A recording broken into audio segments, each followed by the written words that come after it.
Gonna be a big day. Huge day. The hugest of days. Monumental, record-setting number of viewers. Stream day, right? Enormous. Ginormous. More viewers than you've ever seen in your life. I need to get some cool microphone effects on here. I don't know. Is there a Stream Deck button I can hit that'll put like thunderous echo or reverb or whatever it is on that one? Just dum dum dum dum dum dum dum. Record setting number of viewers. That'd be nice. I recently got promoted to Twitch affiliate. I'm not sure what that means entirely. It maybe means that I have to be naked on camera now. Right? Just naked everywhere. Might make more money that way. Put it back on. $50. $50 to put it back on. So, I got started a little bit later than I wanted to today. I had dreams and desires to get started early, but I got messed up by a few things. Trying to put together some last-minute Streamlabs tweaks for my live class tomorrow. I'm also trying to remember how to use Mux, which is an interesting challenge. I always forget how to do things if I don't do them regularly. I'm also, let's see, what else? Trying to get some of the different scenes set up, which is always interesting because I'm not very good at the Streamlabs scene stuff. I'm not great at it yet. I'm still trying to figure some stuff out. Really just trying to make sure that I make the most of the screen real estate that I have. Everyone can see SSMS and PowerPoint clearly, and also have chat up and have me on the screen, because whenever you watch a webinar and so with Zoom or WebEx or whatever, and you have the presentation window, and then the person recording the video was sort of detached from that, right? They're sort of like their head is off somewhere else. It's too far away. So it almost just seems like there's just this weird cartoon head just sort of flapping at you. I don't like that. I dislike that. I'm not a fan of that. My older, I say my older videos.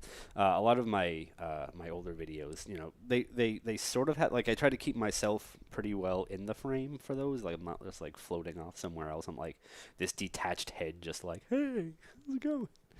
But yeah, so I'm trying to make sure that the Streamlabs stuff all looks good, and also rehearsing material a little bit, because it pays to rehearse. It pays to know what you want to say about something going into things. If you surprise yourself or just go off on a tangent, it rarely goes well. Rarely goes well, at least for me. Other people might be able to pull that off. Other people might be very good at that, but me, I just start sort of drifting in and out of thought. I was where was I? Oh yeah, what were we talking about? Databases. I hate those.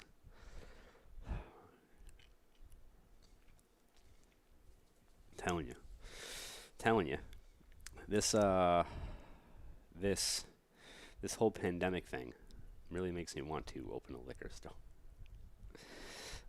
Is it possible to get tickets to tomorrow's SQL Training Event? No, ticket sales have closed for that. You're going to have to wait for the next one. I should be doing one mid-July. I'm going to start selling tickets for that. So you're going to have to hold on. There's only when I sell tickets to an online event, there are certain logistical things that I have to send out via email. And I have found that some people even though they like buy a ticket to a thing that they're like they pay money to buy a ticket to a thing to go to.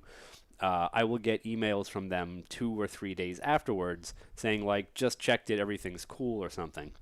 And if I sell tickets like day of, and I send out emails and people are just like I don't know, they go to spam, just whatever happens, then it sort of and then it throws like this whole thing in because day of, if anyone didn't like pre-check the logistics stuff and go like go through the checklist of things that they have to do, they're gonna show up and they're gonna want tech support, and I can't really do tech support while I'm teaching, and I can't really do tech support while I'm on breaks because I'm trying to get prepared for the next set of demos and whatever. So it's it's a tough thing to do. Like I even think that I probably should have cut ticket sales off yesterday, but yeah, I should be doing one mid-July. Probably be another Friday in July. I haven't quite settled on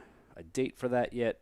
I'm gonna see how tomorrow goes. If it's a complete catastrophe, then just forget I ever said anything. I'm sure it'll be great though. Sure it'll be great. Technology always works when you need it to, right?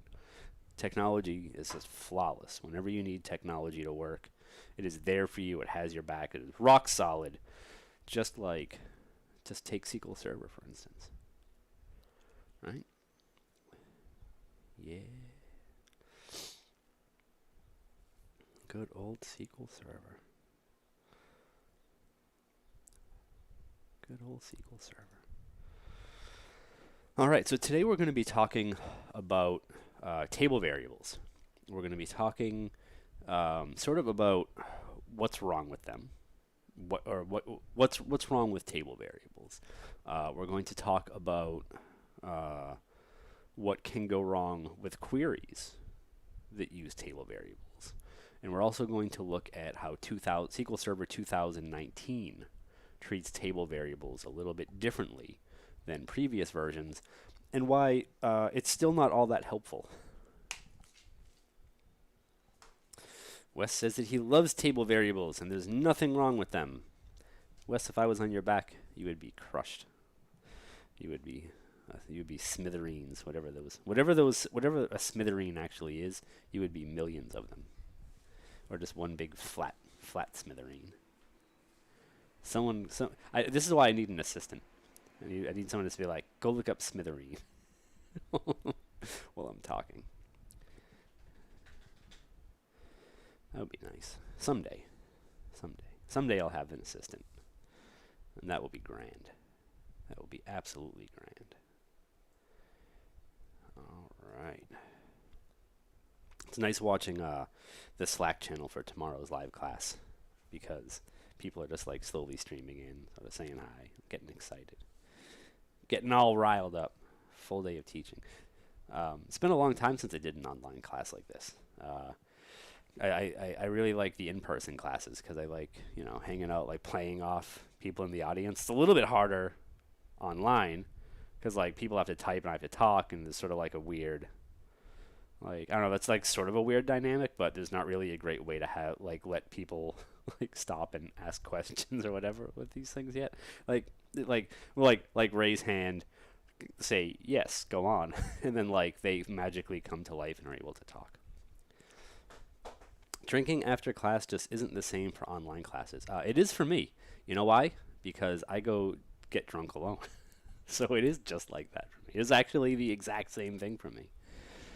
It makes no difference. As soon as the class is over, I just run to the nearest French restaurant and ask for bottles of things. It's like, don't judge me. Look away. Look away. All right. Well, I've been babbling long enough, I think. All right? I've been yakking.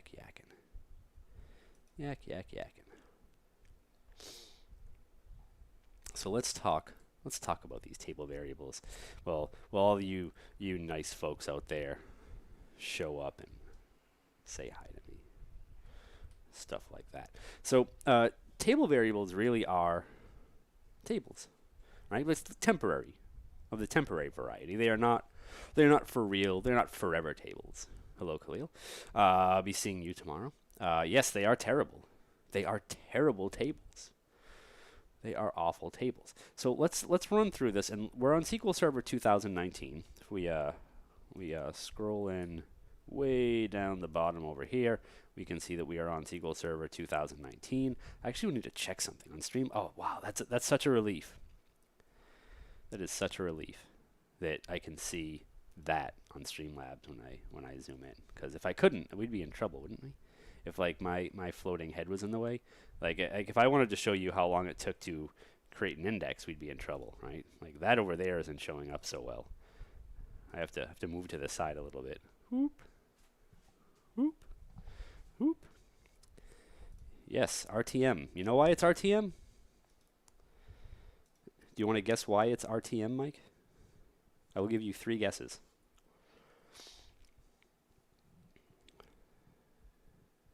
And I'll wait for you to guess too.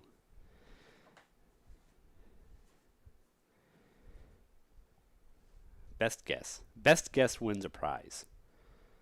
Apparently, since I'm a Twitch affiliate now, I can give people things that aren't STDs. I'm very excited by that. So I could, let's see, I could cheers, gifter. I guess I can only give away 2 things. That's not very exciting. Let's see. Because good DBA's patch, you're wrong. West VM, wrong. GNRFO standard, wrong. Too lazy to update, wrong. All right. So that's like 6 guesses. VinDBA says no more service packs, only CUs. Partially right. Reinstalled, also wrong. You're all wrong. You're all just terribly, demonstrably, painfully wrong. The thing is, this is not RTM. This is actually the most recent cumulative update for SQL Server 2019. The correct answer is Management Studio is stupid. And Management Studio doesn't pick up on this. Management Studio says RTM, and it will say RTM if I would go on my SQL Server 2017 instance, which is patched up to CU20, it still says RTM down the bottom. Bottom line, Management Studio is an idiot. Giant idiot. If we go look at, let's see, SQL Server 2019 CU5, and we zoom way in 4043.16, right? You see that over there? Where are we at? 4043.16. So I am not on RTM. I have fully patched up. I am a good DBA. And I am on a VM, but that's not the point. But the point is that Management Studio is an idiot. So what we're going to do, now let's bump this down to compat level 140. Let's make sure that we are in the old compat level, and let's see how SQL Server treats table variables. Now we're going to talk about a few things that go on here. Right? So we're going to declare a table variable. And one thing that I always like to show people, because a lot of people will start arguing with me about table variables. They're like, well, you got to index it. Oh, you got to have it. Oh, there's no index. Oh, it's only slow because you didn't put an index on the table. Everything will be better if you just index a table. Just use a trace flag. Turn on the trace flag. Just get the trace flag on. It'll be fine. It's depressing. It's really depressing. People will defend table variables to the absolute death, to the teeth, to the back teeth, for some reason. So I did update from 17.9 and get that nice completion time message. So there's a lot of stuff that you get, or should get, once you update from 17.9. Aside from the completion message, you should also get, what do you call it? The operator times, which I like quite a bit. I say Mr. P. Shaw says because they don't want to update their bad code. Yes, that is usually why. That is a good answer for why. If I had something cool to give you, I would give it to you. So we're going to talk about a few of the downsides with table variables right now. So we have this insert, and this insert is not a particularly interesting one. This is actually a very easy insert, and I'm not saying that this insert should go parallel, but it is a fundamental problem with table variables. When you modify them, it doesn't matter if it's an insert, update, or delete, but usually when you have a table variable, at the bare minimum, you need to put some data into it, or else you just have an empty table variable, which is kind of depressing. But more importantly, SQL Server is not able to parallelize any inserts. So if you have a big, nasty, painful insert query that you need to, I mean, I'm sorry if you have a painful insert, you should, do something about that first. But if you have a big insert query that's going to generate a lot of rows, or even have to do a lot of work to get yourself down to a few rows, it's not always just about like, oh, I'll never put 1,000,000 rows into a temp table. I'm not saying you have to put 1,000,000 rows into a temp table.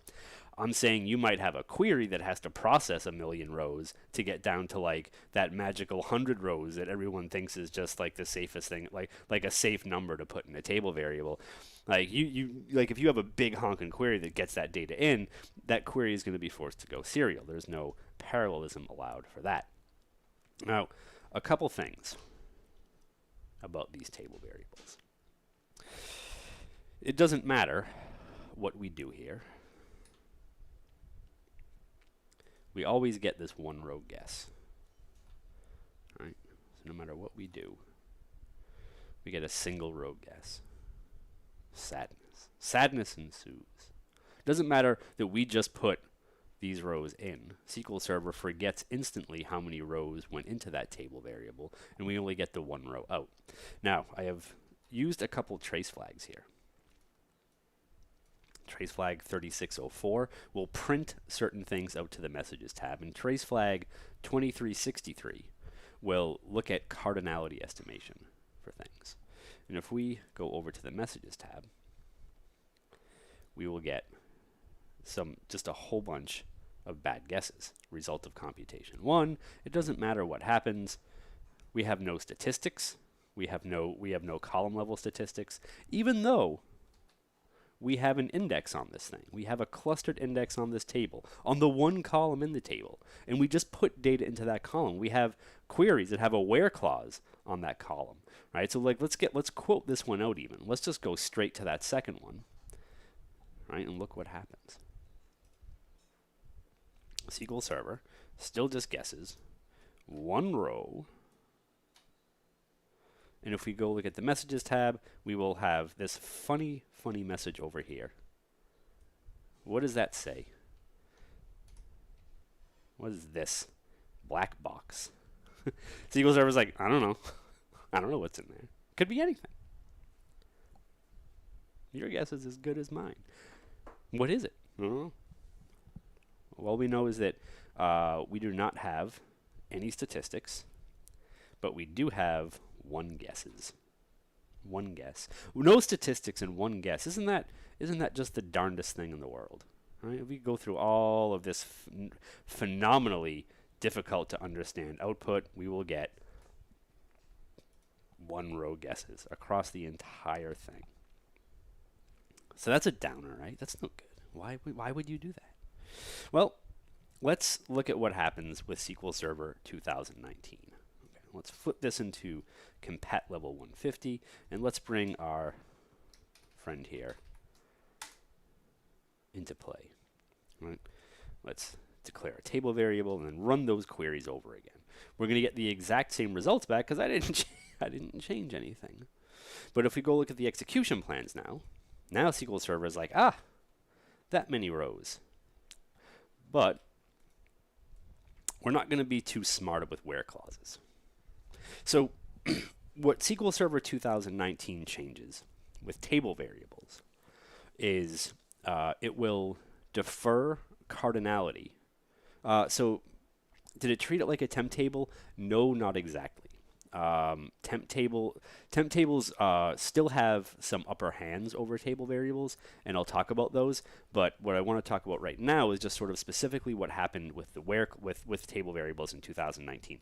So in 2019, SQL Server will wait on cardinality estimation. If you run a query, there's a table variable in it. You put some rows into that table variable. SQL Server no longer just stops and says one row. Now it says, hang on. All the rows go in, and then like further guesses will be based on table cardinality, So how many rows you put into the table. So you can see that we guessed the right number of rows here because we had the whole table. But when we have a where clause, and what's funny about this where clause is that all of the rows that we put into that table variable have an owner user ID of 0. So every single row that went in is 0. But what we're still going to run into with that second query that has a where clause is SQL Server does not generate column level statistics for that. So with the where clause down there, even though like SQL Server guesses the correct number of rows for the table, it does not guess the correct number of rows based on table cardinality for the values, right? So where t.id equals 0, SQL Server should be able to look at like a statistics histogram and say, oh, that's all of them.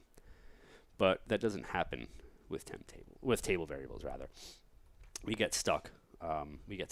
With a crappy guess.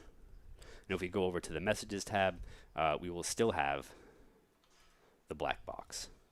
It changed. How dare you? How dare you change to red? If I don't have pink zoom it, I get upset. So we have this black box here. And that's no good. And this is still so like. Table variables are only like partially fixed. They're not like fully fixed. Like we get that table cardinality guess, but even that's not like a particularly great guess for other things. For where clauses, it doesn't or joins too. So like anything that involves like cardinality estimation that might help beyond just how many rows are in the table. And I'm not saying that this is like the end of the world. This is like probably a much better situation than you're in with the one row guess, getting the table cardinality guess. But for like more specific cardinality estimates, so for where clauses, joins, stuff like that, what happens is you get sort of unknown guesses.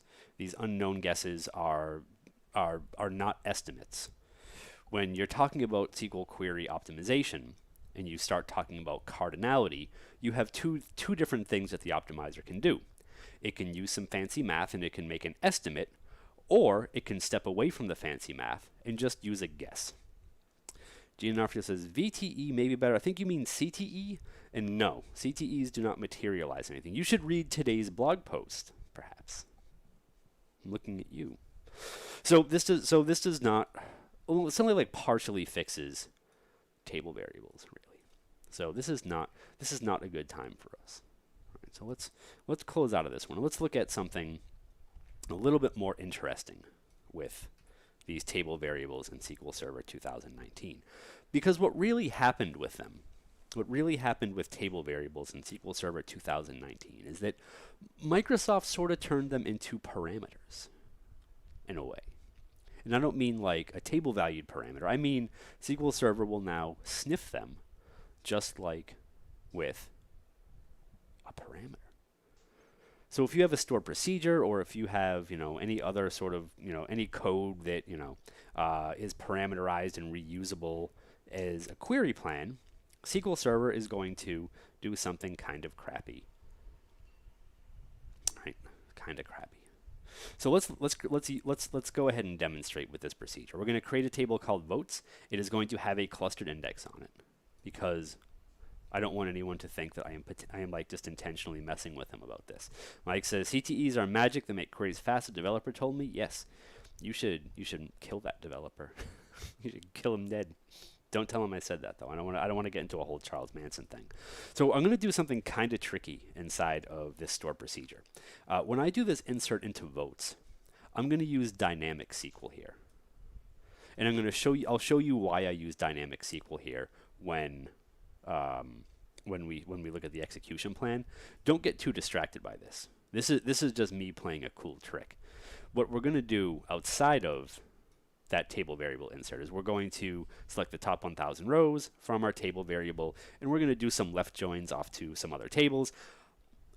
I know a lot of people will look at this query and say, what are those left joins? You're an idiot. Well, you know what? Every query that I see when I work with a client has 40 left joins on it. For what? Right? Like every time someone's like, oh, we need to add this column to a report, what happens? Left join, add that column to the select list, walk away. Right? Like no one ever thinks about anything. Everyone's just like, we're fine. Another left join. What could hurt? What could possibly go wrong? It's like you know what? At 39 left joins were okay. I bet 40 would just be just fine. Nothing would ever go wrong with a 40th join. So we got this store procedure, and I'm gonna run this. Inner joins are the luxury of clean data. It's not true. Inner joins are the luxury of not wanting a whole bunch of rows.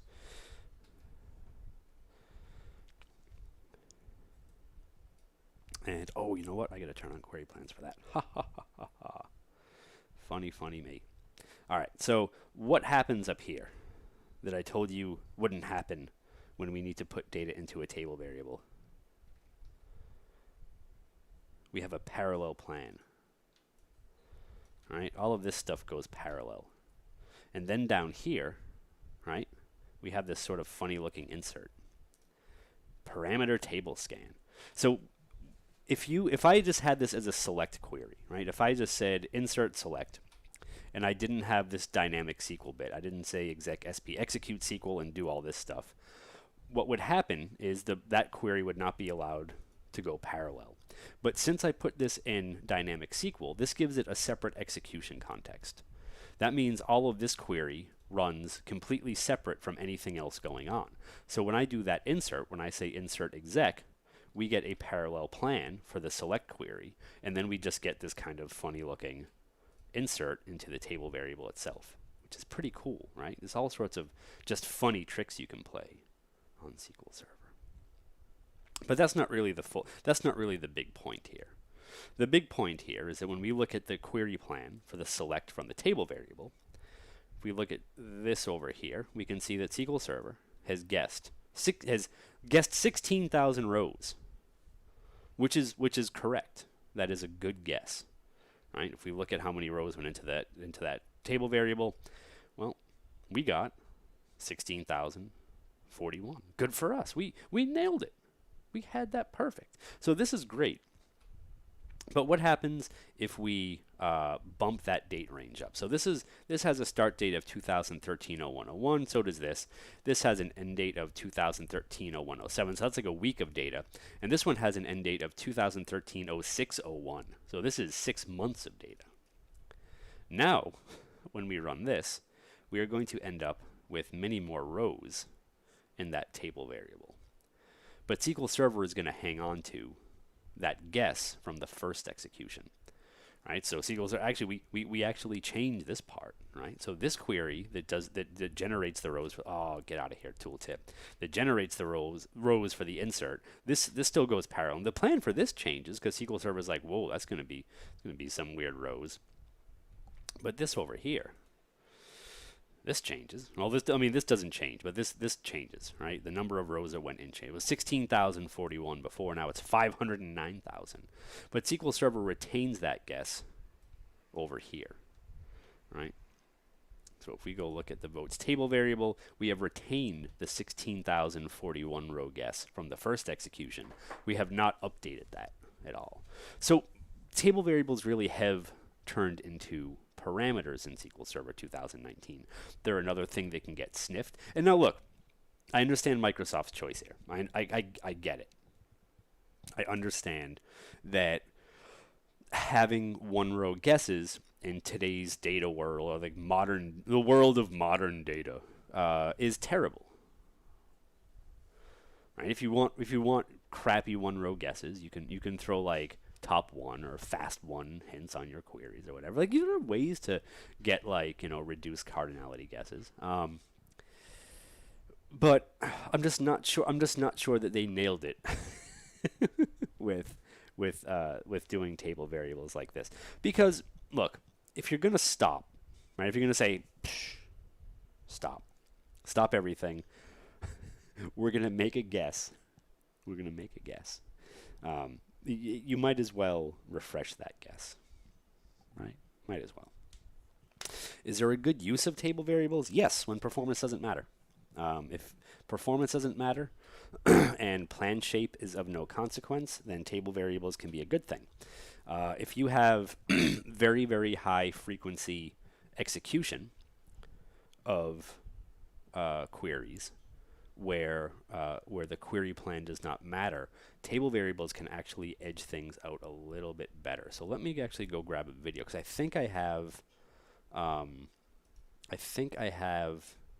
a demo for that over on YouTube. Let me grab that real quick, because that's a fun one. I think that's in my SQL Server performance tasting menu. Table variables, there we go. Let me make sure I pause that before I start talking. There we go. That should be it. Ooh, I have notifications. I have new subscribers. Thank you for subscribing. I love all of you. So one good use of table variables is for high frequency execution. Just because so the best is a real table? No. No. The best is not a real table. Not always, anyway. Let's see. Also, supposedly, when the table is highly modified during the script, as fewer latches are taken. Sure, but I do believe that this is one of those things where we should get data right the first time. Right. So let's exec this. Let's recompile things, and let's run things backwards a little bit. So if we run this query now, like we run the second one that looks at a wider range of dates over here.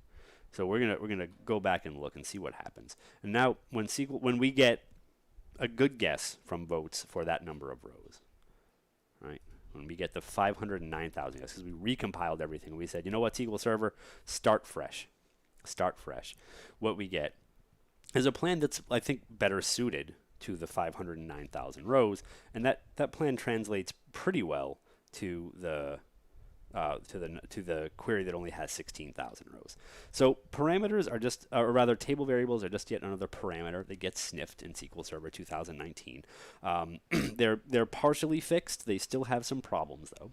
Right? There's like you still get forced serialization on modifications unless you play some nasty tricks with your inserts, which is again a very hacky thing to have to do, right? So this would work with SP execute SQL. This would work with the stored procedure. This would also work with just exec, right? There would all be a separate enough execution context to get a parallel insert into a table variable, but it's a very hacky thing to have to do. Another thing people will always bring up is sort of lower thresholds for recompiles to happen with table variables, and they'll bring up trace flag. I think it's 2453. Again, if you want that lower recompilation threshold and you want parallel modifications, the best trace flag to use is, of course, using a temp table. Let's see. When is it a good idea to change containment compatibility type? I have no idea what that containment. You're gonna have to ask that question again, because I do not know what that means. Containment compatibility type. Are those even things in SQL Server? I'm not sure, and I'm not even sure how that's related to what we're talking about. Going to be very honest. I have no idea how that's related to table variables. All right, so let's look at statistics for table variables. Let's look at what happens when we get things involved with table variables that need some cardinality estimates, that need some guessing going on, when we might need a good guess from a table variable. So while those indexes create, what I'm going to do is show you a couple things. And the first thing I'm going to show you is what would normally be this demo. Right. So if I were to declare this table variable and I were to insert some data in there that doesn't have necessarily skew in the table, but this user ID 22656, who is Mr. John Skeet on Stack Overflow, the only person with a reputation over 1 million, I think, still well over 1 million now, good chunk over 1 million now. What's going to happen with this query is we're gonna put John in here, right? And when we join from this table variable to the post table, we're going to find a lot of John Skeet posts. We're not going to find a lot of these posts, but that's not really the point.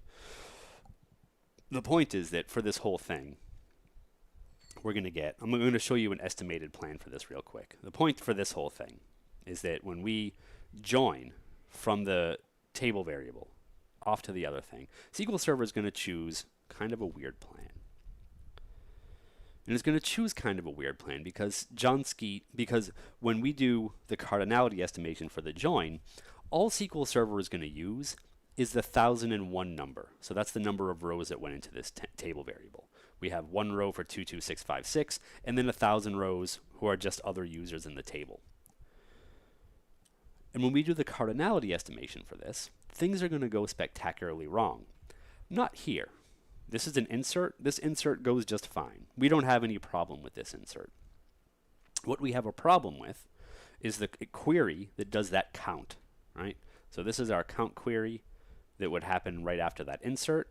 And what happens with that count query is we get stuck in a form of nested loops hell that we should not have gotten stuck in. So it's not here. Right? It's not scanning the 1,000 rows from the table variable.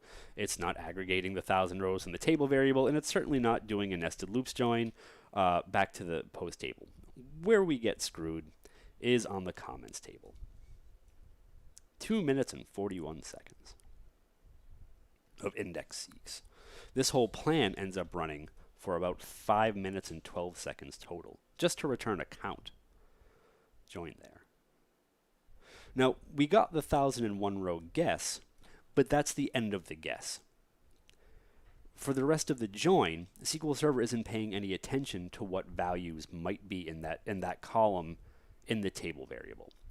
This is where temp tables can still have a leg up on table variables. So what I'm going to do is I'm going to run. I'm going to show you a couple things first. So what everyone thinks about table variables is they're in memory only. Can only ever live in memory, which makes no sense. Makes no sense at all. Why does it make no sense? Because if you had, let's just to make numbers easy, let's say you had a SQL Server with 1 gig of memory, and let's say that you had a table with, I don't know, 3 gigs of data in it, and you wanted to insert 2 of those gigs into the table variable, it could not possibly all stay in memory. Some of that would have to end up on. You do not have enough memory for that to fit in there. And SQL Server does not compress things for you or grow more memory for you. It does not just magically expand memory and say, "Yeah, go ahead. I saw you were running. I saw a table variable, and I got so excited." And I just decided you might need more memory for this table variable. So I got you more memory. I even uninstalled Windows so you could have more memory. Like it just doesn't happen that way. Table variables are all backed by temporary objects anyway.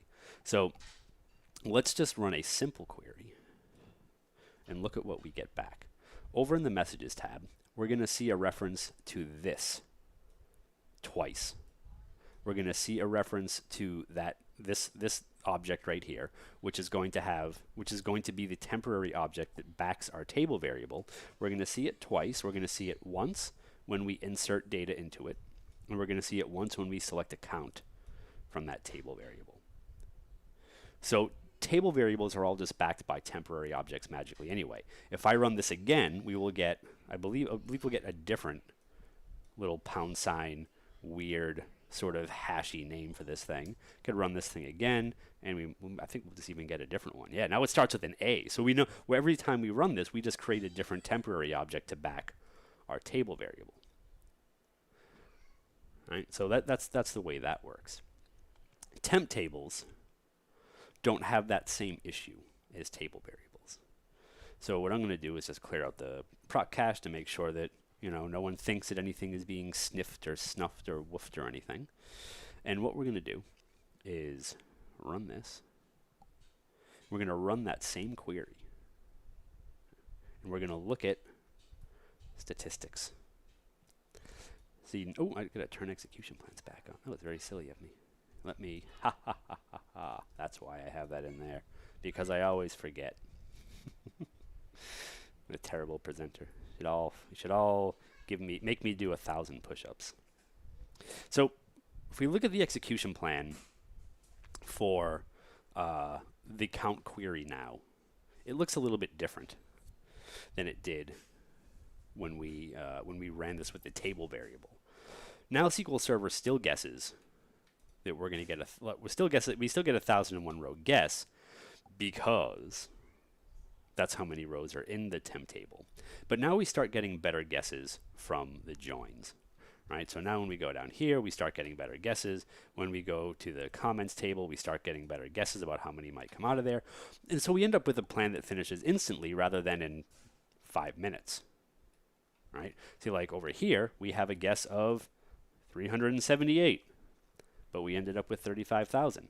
Over here, we have a guess of 10,101, but we ended up with 130400947. That is a 10-digit number if you are playing along at home. That is a big number. That is like my annual budget for cheese. Or I mean, okay, that's my annual budget for soft cheeses. Hard cheeses, that probably goes up by another like 7 or 8 digit number. So that's not good. Right, we got some very bad guesses from that table variable over here, because all SQL Server is working with the table variable is the number 1001. That's all it knows, is that many rows. There's no guess. There's no further downstream guess about what the actual join cardinality might be. So that's kind of a big bummer. And that still happens with table variables. Over here, SQL Server was like, yeah, you know what? I think, even though these guesses are maybe not completely spot on, they're a whole lot closer. And because we got a whole lot closer guesses, SQL Server chooses a different plan, and that different plan does some smart things. Right? Does some pretty intelligent things. Right? It goes parallel because it knows we're going to have to do a lot of work. It pre-aggregates before going into another nested loops join. So like we do some smart things in here. We do some smart things, and I'm proud of SQL Server for being able to do this. But this just isn't something that it does with table variables. Now, if we go back to the results tab, what we'll see is that SQL Server generated column level statistics. SQL Server decided to write down and describe exactly what went into that column. And we can see that our magic number, Johnsky, Mr. 22656, ended up in that table. And that SQL Server used this histogram for joins. It does for joins after SQL Server 2014, I believe. It does something called course histogram alignment in order to figure out how many rows might qualify between one join and another. And it does that because if we go look at a table variable, right, and we go look at a join with a table variable, we're going to see something pretty familiar. We're going to see this black box come back. All right, and every time we see this black box guess, we know that SQL Server is just not making a good cardinality estimate. SQL Server is not using column level statistical information to do any further cardinality estimation. We're just going to get plain old bottom of the barrel guesses. We're not getting estimates anymore. We're getting guesses. There is no mathematical equation for this. It is just a magic number guess, like 10% or 30% or 9% or something like. It's just going to pick some numbers out of the air. Like, yeah, go ahead, go crazy, go crazy. We don't get that same thing with temp tables, though, right? For this, we got that black box guess. For temp tables, we will get a different guess. For temp tables, SQL Server will go ahead and actually make some guesses. Now, I have the part of the output from trace flag 2363 that's sort of valid here. Rather than scroll through and try and find it and everything, might as well just give you this. But even for the temp table, we have this guess. Right, so SQL Server generates correct estimates. The only value that I stuck in there was 22656. So it's very nice that SQL Server will, no matter what I do, try to make a correct guess about join cardinality with temp tables over table variables. And this isn't something that you can magically change either, right? Because remember, keep in mind that this table variable has a clustered index on the ID column. Adding an index to a table variable does not generate statistics for that table variable. There are no column level statistics for the table variable. But this is sort of part of what can make table variables faster for very high frequency execution. Aside from like stuff with caching, not having to generate a stats object on the temp table, rather not having to generate stats objects on the table variable can give them an advantage when we have stuff that's running in like a big loop or something like that. So let's go look at something kind of funny that can happen with temp tables though. And I'm going to create an index on the post table. And I'm going to do something a little bit silly. It's a little bit silly. You might call it unrealistic, but it helps demonstrate the problem well. Helps demonstrate the problem in a pretty good way. So I have one parameter for this query, parent ID. And what I do is I take that parameter and I insert it into a temp table. Right, and the purpose of this demo is to show that temp tables are not perfect. So I need to be very clear on that. This is to show that temp tables are not perfect. We're going to insert that one thing, that one parameter, that one row into a temp table, and then we're going to join that temp table off in another query. And in that stored procedure, I'm also going to show you the statistics histogram for that temp table. Go run this. Create the stored procedure, because that's a smart thing to do if you're going to try to run a stored procedure. And I'm going to run this. And what we're going to get back is a pretty quick set of results. We're going to get a query plan where this is correct. We have one row, and this is a good guess, and this is a good guess, and even, oh, got to scroll down a little bit. That's a pretty good guess. Pretty good guess. The problem becomes when we run this second stored procedure.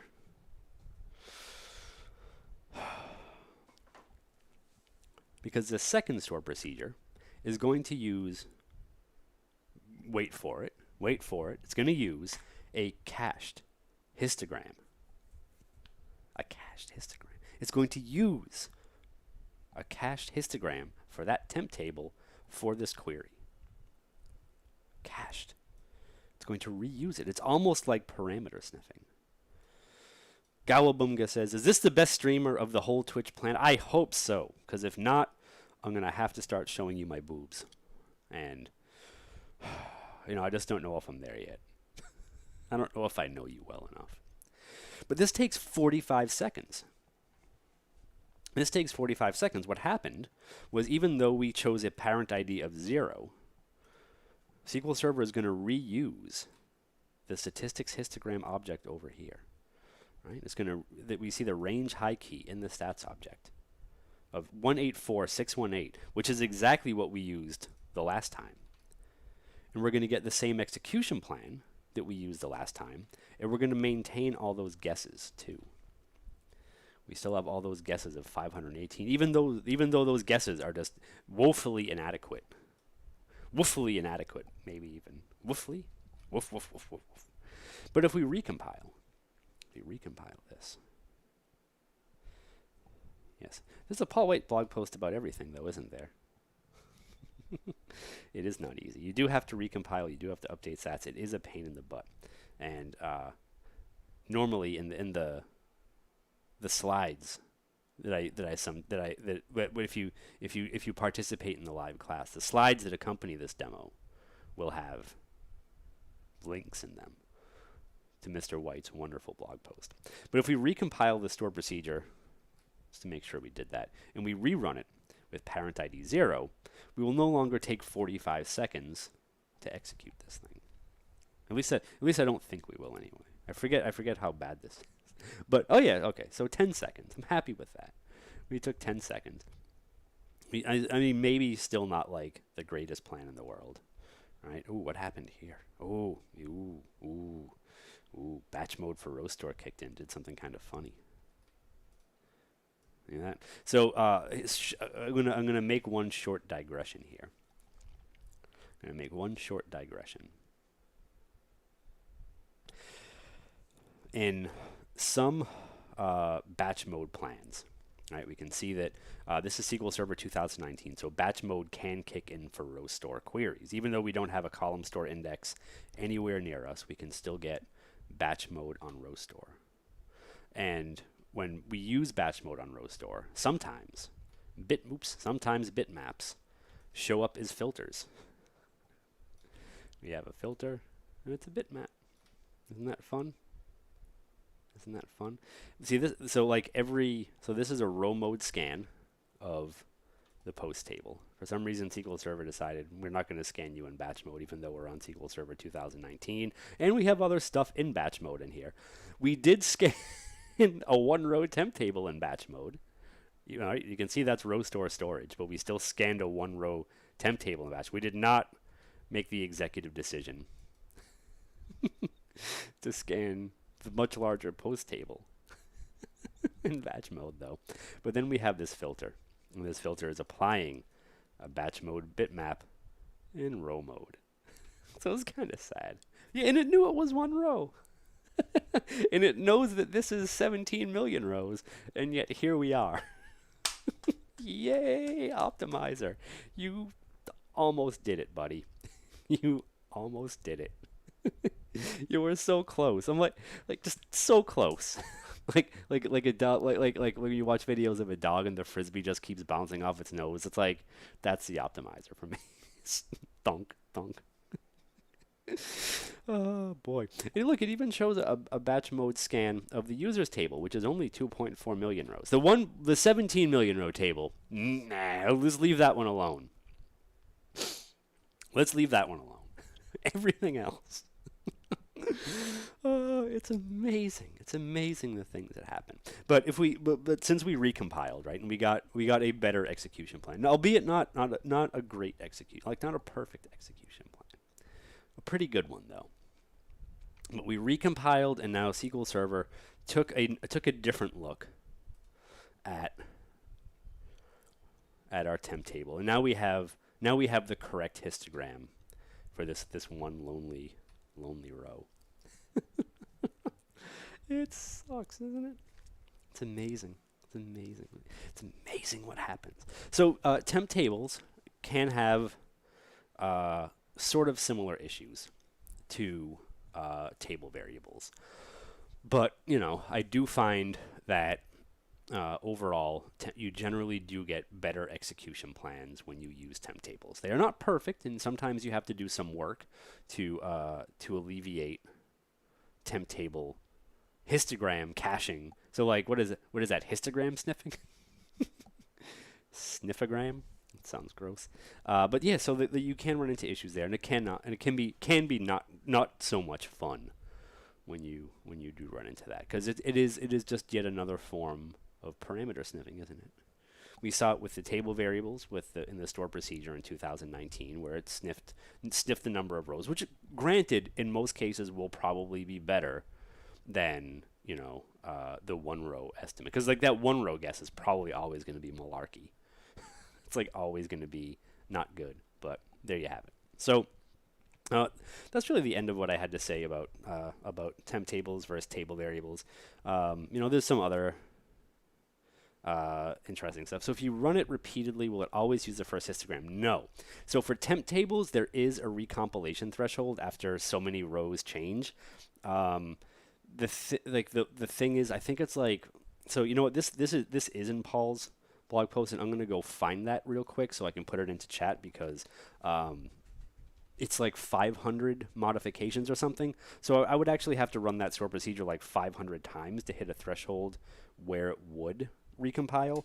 But eventually there is a recompilation threshold for temp tables that doesn't normally exist for table variables unless you use trace flag 2453. So let's look for Paul White temp table caching, and let's go with this one. There we go. So there are two, not one, but two posts that start talking about this. Let's see. Gianarfia says, "Can I kill all the kids shouting here in the garden downstairs because I don't hear you well?" You can do whatever you want. You do not need my permission for that. I also will not judge you because, I understand what streaming kids are like. I understand. And any kind of uh, prolonged, sustained child noises can drive you to the edge of sanity. And sometimes you have to send them to grandma's house for a month. I get it. I get it. I totally get it. So there are a couple links in chat. Let's see. There's a way to move the status text that's behind you. Just below. Okay, but I'm okay with. Oh, I get what you mean. I don't think I really need to move that though. There's a way to move this behind you. Session tab, tools, options, text editor tab, and status bar layout. Okay. So I can move that up to the top of the screen. Okay, let's take a look at that. Let's go options. Here we go. Once more unto the breach. Text editor. Editor. Editor tab and status bar. See now, Gina and Arfio, if you can hear that. You can hear that lovely noise. That is a 2-year-old who spends the entire day yelling and arguing. So you get a whiff of that. Get a whiff of that. All right. So we are. Oh my! There is quite a disagreement from the living room. Editor tab and status bar. Status bar layout. Okay. Status bar content. Status bar layout. Status bar location. Top and bottom. Well, let's see if this takes place instantly. It doesn't. Tools, options. Did I get that right? Hop. I'm probably gonna have to. Oh, effective on new tab. See, that's the thing with Management Studio. There are some changes that require a new tab. There are other changes that require you to restart. So let's just get a new tab. And wow, look at that. That's gonna confuse the hell out of so many people. Are gonna think I hacked SSMS. Just feeling understood. Mine is 9. I have a 7-year-old and a 2-year-old. So they're all monsters. It doesn't matter how old they are. They're all monsters. Let's see. Wow, what have you done? Tips and tricks SMS. Yes, sure will. Yeah, I'm looking at this now and I feel like something is fundamentally wrong with the universe. I'm so scared, but you know what? I think this is good. I'm going to stick with this because just looking at the live stream, there is so much less to worry about with me over here. Right? There's just so much less over. Now I can't point up at it. So someday when I have a bigger office and my green screen, see, like when I put my hand on the green screen, you can kind of see it start to like come into being. Right? You can kind of like see where I'm hitting it. So someday when I can stand further back and I can have a view of myself and I'll be able to point up at things. But for now, I start to disappear very quickly. If you zoom, you could zoom what? What do I am zoomed out as far as I can with my camera. Now there's a little black dot.